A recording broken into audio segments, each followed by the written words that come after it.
Welcome to the deep dive. Today, we're exploring a really profound idea. What if the power to shape your deepest desires, your purpose, even your life's vision? What if it doesn't just come from you? What if it actually originates from, well, a powerful inner source? Mhm. So our deep dive today is going to unpack the core concepts from this audiobook. God Within You, Your Desire comes from God Audiobook by Ngaslife. Our Yeah. mission really is to pull out the practical methods, the surprising insights from this book, show you how to maybe transform things like anxiety into fuel for achievement, unlock that hidden potential, and really intentionally shape your life into something extraordinary. Yeah, and what's really fascinating about the book's whole premise is how it frames this idea of God within. It's not, some external being out there. It's presented more as your intrinsic, authentic self, your core. That's where your greatness, your abundance supposedly resides. This inner wisdom is positioned as the guide for your deepest intuitions, the source of creativity, purpose, vision, all of it. It embodies love, courage, compassion. It's called your divine self, basically the essence of who you are. That's a powerful way to think about it, a Right. really strong foundation. So, if this God within is our true essence, how does the book suggest we actually tap into it? How do we use this incredible inner force to really change things? Because it promises, endless possibilities. Exactly. And it gets practical there. The book outlines specific methods, things like mindfulness, manifestation techniques, self-inquiry, ways to access and unleash that inner wisdom. And it suggests the journey kind of starts by overcoming those fear-based ego patterns. The self-doubt, the limiting beliefs. Precisely. The stuff that holds us back. Yeah. By tackling those, the idea is we unlock greater abilities for creative expression and for intentionally manifesting, a life that really aligns with what we want. Okay, so once we start embracing this inner power, Hmm. how do we apply it, like to real world challenges? Yeah. The book has this fascinating take on something we all deal with, anxiety. It suggests we can actually transform anxiety into a tool for achievement, which sounds counterintuitive. It really does at first glance. Because for so many people, anxiety feels like this huge wall, right? Stopping them from reaching their potential. But here's where it gets really interesting. The book flips the script on anxiety. Instead of just negative or a sign of weakness, it reframes it, calls it a hidden form of care and excitement. Yeah, if you connect that to the bigger picture, it's really about fundamentally reframing our relationship with our emotions, not just things to avoid or suppress, Right. but seeing them maybe as data or even energy that you can channel constructively.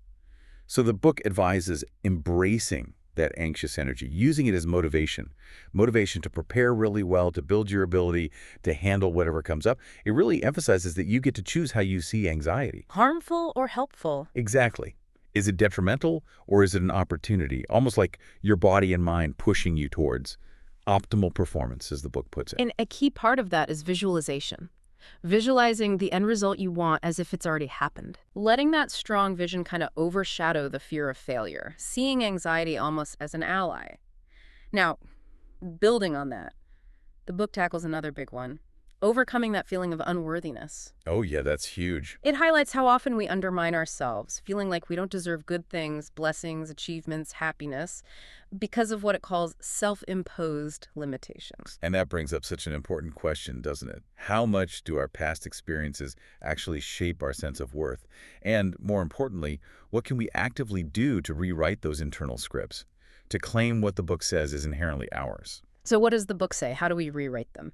Well, it's pretty direct. It basically states, we are entitled to all the positive things that this world has to offer, full stop. And self-empowerment starts right there, acknowledging your own inherent value. So letting go of that unworthiness, it requires self-compassion first off.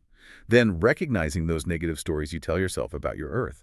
And then actively, consciously writing a new, more empowering story. It really underscores that embracing your authentic self, your unique talents, it doesn't just benefit you. It ripples out. It impacts the world around you. For anyone listening who's ever felt like, oh, I don't really deserve this good thing, Amelia's story from the book. It just makes this so real. Tell us about Amelia.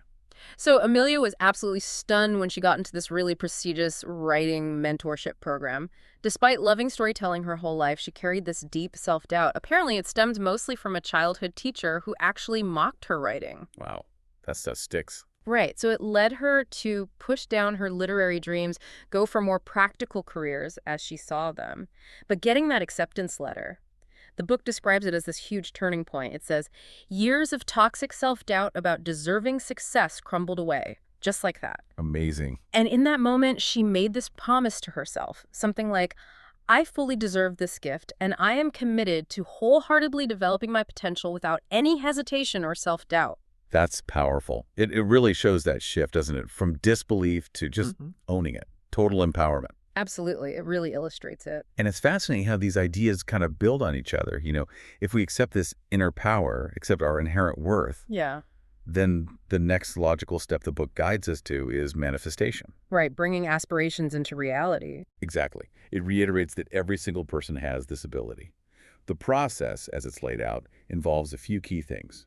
A clear vision first, then taking action that's aligned with that vision, and maintaining openness, trust, and gratitude.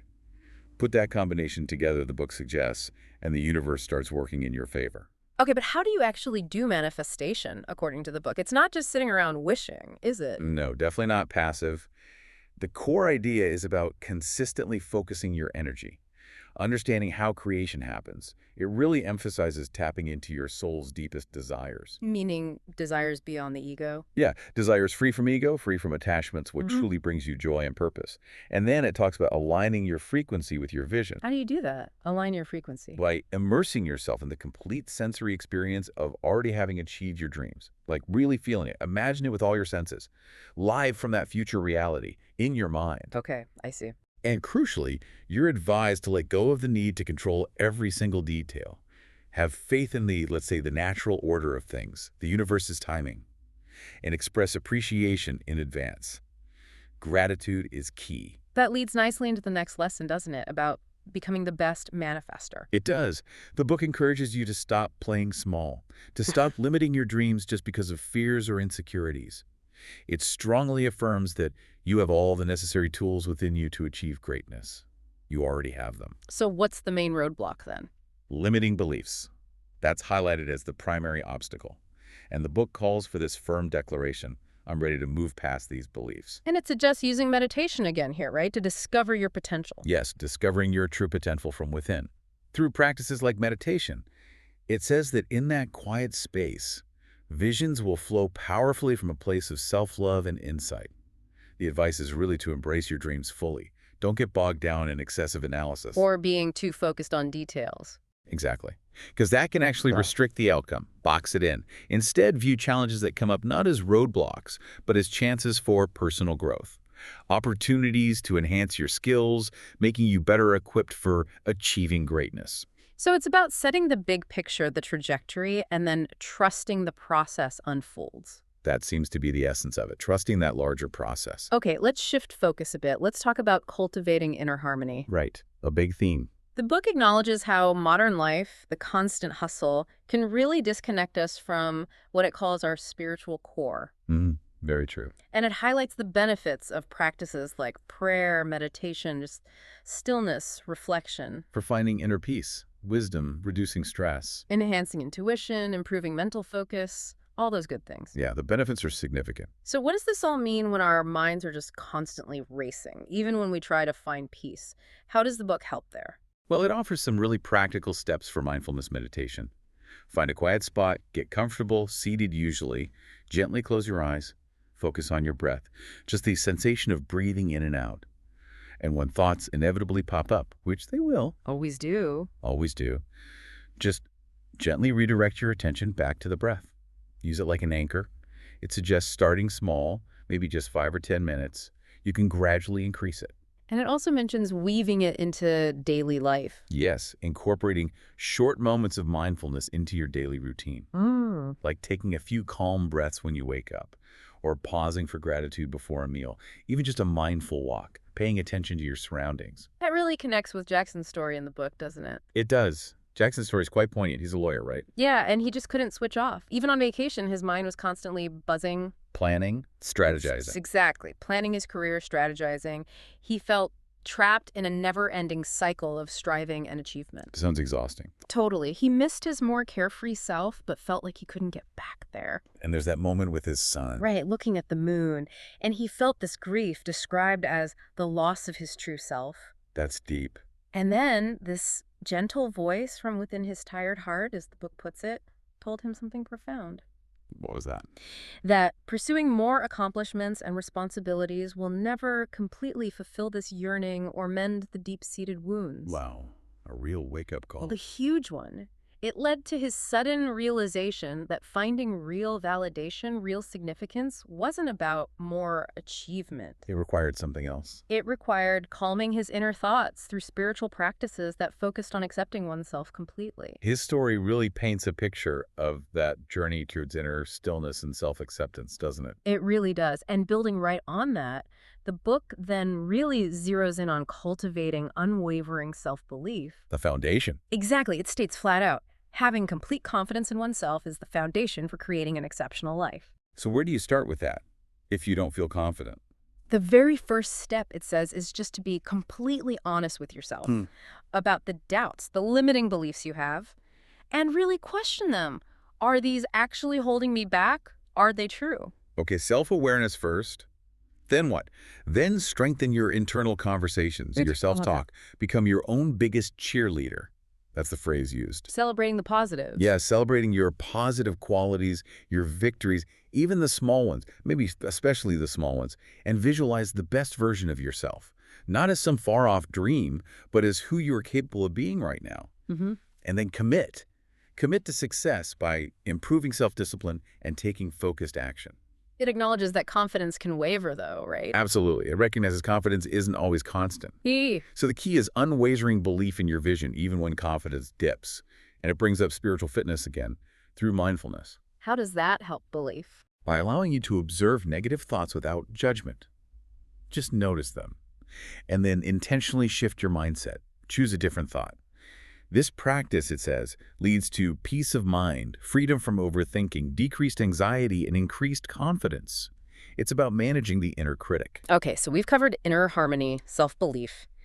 Now let's talk about navigating life's curveballs. Change and uncertainty, always relevant. Definitely. The book tackles this head-on, embracing change and uncertainty as catalysts for growth.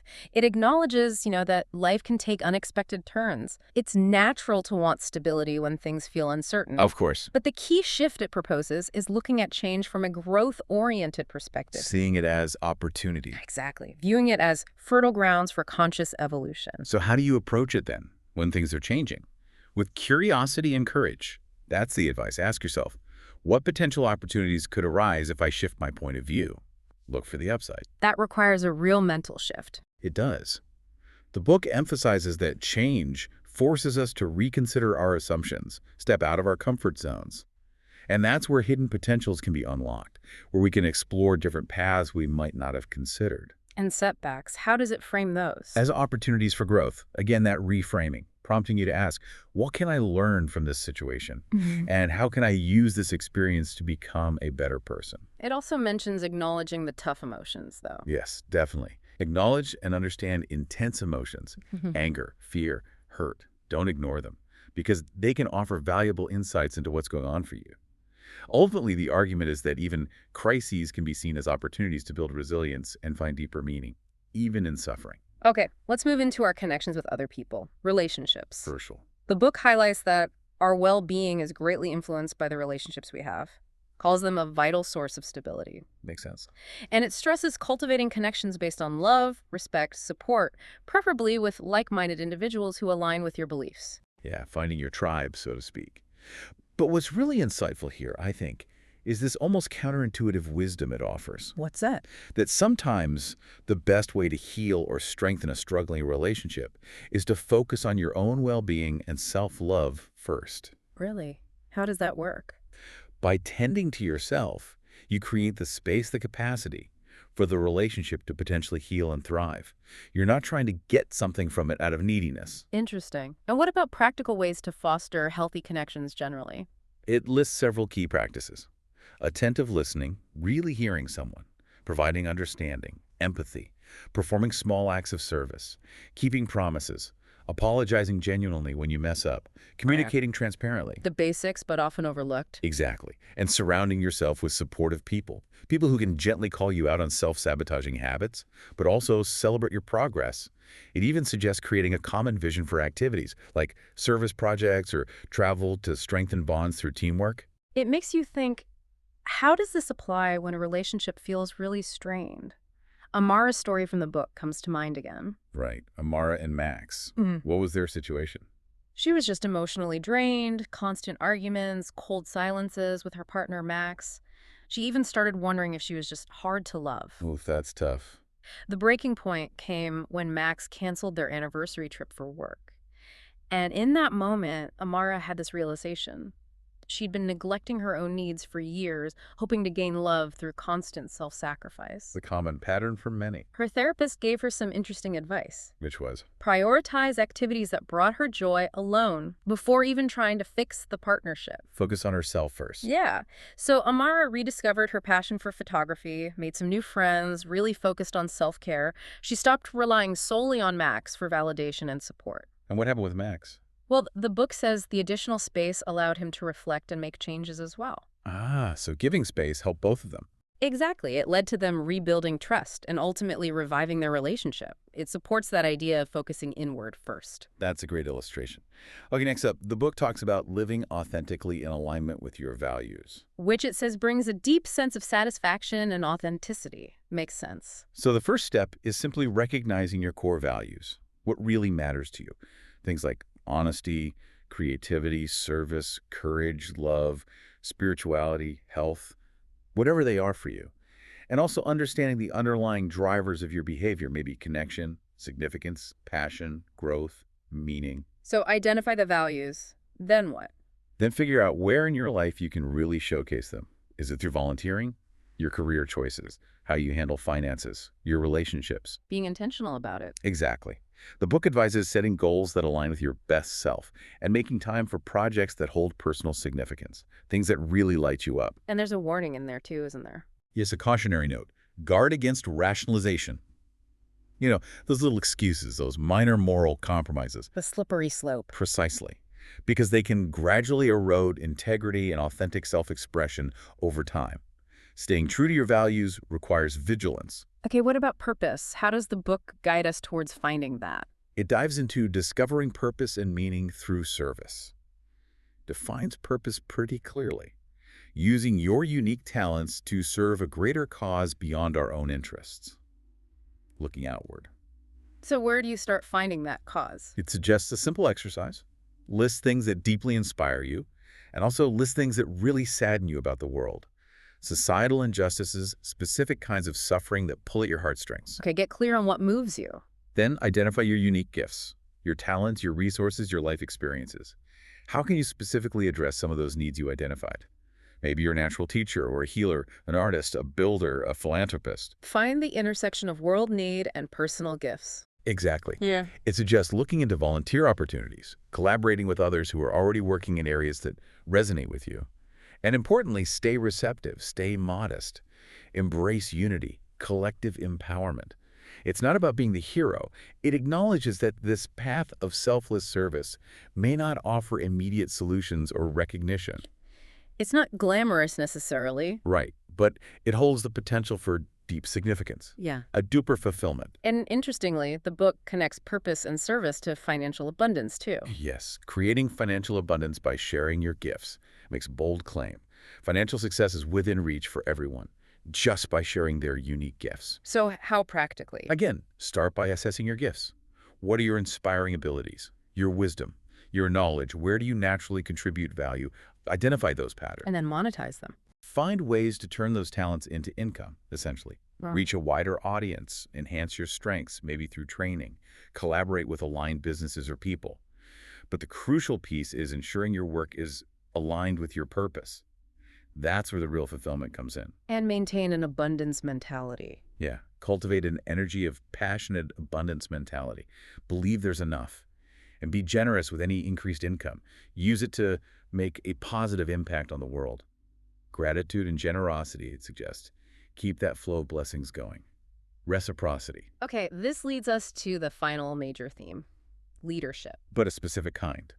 Co-creating an enlightened world as a conscious leader. So what does that mean according to the book? The core idea is that initiating positive change in society begins with individual development and extends outward. Change starts within. Conscious leaders, as described, are focused on empowering others, fostering lasting change through solidarity and compassion. And there's a prerequisite. Yes, you have to personally experience the path yourself.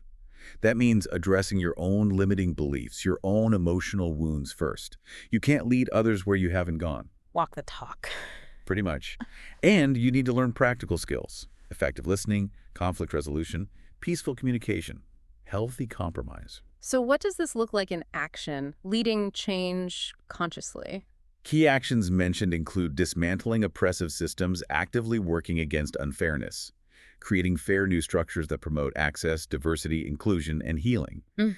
and cultivating cultures, whether in communities or workplaces, that foster psychological safety, where people feel safe to speak up, and honoring the contributions of people who are often overlooked. Amir's story seems like a perfect example of navigating this kind of leadership challenge. It really is. Tell us about Amir. So Amir, himself a former refugee, started a nonprofit for refugee youth outreach. Great mission.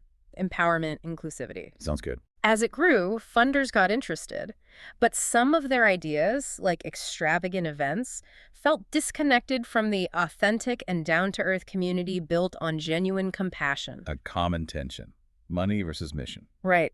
Amir struggled with balancing input from wealthy donors who maybe had limited lived experience of the issues against the guidance from the actual marginalized voices he wanted to serve. Tricky navigation. Then came a critical moment. Some young leaders he'd mentored accused him of using them as mere props.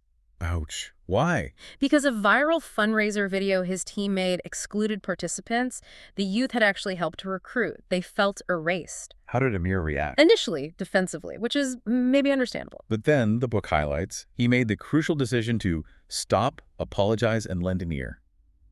To really listen. And that revealed his own unconscious bias. Things he hadn't seen in himself. Humbling, I imagine. Extremely. But that difficult feedback, though painful, ultimately strengthened the organization's commitment to its core principles. It led to a stronger dedication to including those most affected in decision-making. His journey really underscores that conscious leadership isn't just about good intentions, is it? Not at all. It requires humility, deep self-reflection, and a real willingness to confront your own biases, especially when your goal is to empower others. You have to constantly check yourself. So as we start to wrap up this deep dive, wow, we've covered a lot. We really have. We hope, listening to this, you've gained some fresh perspective on these really profound ideas from the God Within You audiobook. It's ultimately a powerful reminder, isn't it, that you, listening right now, you possess all the tools you need within you. Tools to embrace the extraordinary life you were meant to live. This whole journey the book outlines. It's about bravely exploring where those limiting beliefs come from and then compassionately letting them go so you can discover the true essence of who you are. And as you continue on your own path, the book offers this gentle reminder: stay present. Cultivate that unwavering belief in your true self. And when you do that, it suggests your dreams can come to life almost effortlessly, gracefully, understanding this inherent power and how the universe kind of conspires to help us reach our potential. Yeah. That realization is available to everyone. So maybe a final thought for you to carry forward from our discussion today. Consider which single idea, which lesson from this deep dive resonates most strongly with where you are right now. Was it reframing anxiety, embracing your worth, finding stillness, leading consciously, whatever it is? How might you take just one small intentional step this week to embody that truth? Knowing, as the book suggests, that your own unique brilliance really does have the power to illuminate the world around you.